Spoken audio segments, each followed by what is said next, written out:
All right, problem number 11. Oh yeah, we've seen these problems before. So they give this to us in standard form and they want the x-intercept and the y-intercept.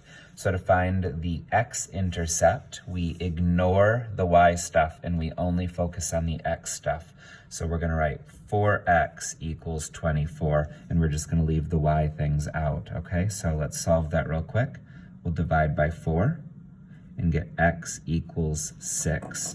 So it intercepts the x-axis at 6.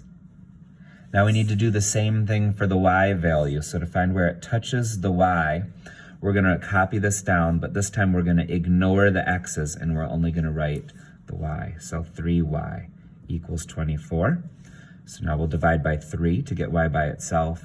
Y equals 8. Okay, so it touches the y-axis at 8. Now it asks us to graph this line on the grid to the right. So there's our grid. It touches the x-axis at 6. So this is the x-axis and it touches that at 1, 2, 3, 4, 5, 6, right there. It touches the y-axis at 8. So we'll go up to 8. 1, 2, 3, 4, 5, 6, 7, 8. On the y-axis, graph the line, so we'll connect them. And now we have graphed the line, so we're done with part C. All right, so now they want the slope. Slope is rise over run. So if we're reading it like we would read a book, we would get to this point first. So that's where we'll put our pencil. And for the rise, we either count up or down, but to get from here to here, we obviously have to go down. And we're gonna go down 1, 2, 3, 4, 5, 6, 7, 8. So the rise is down 8, so that would be negative 8. And then our run is always to the right, so we have to go over to the right. 1, 2, 3, 4, 5, 6.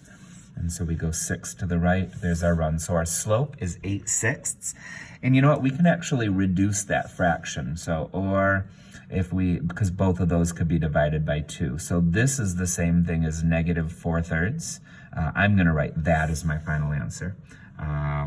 Equation in slope-intercept form. So slope, intercept.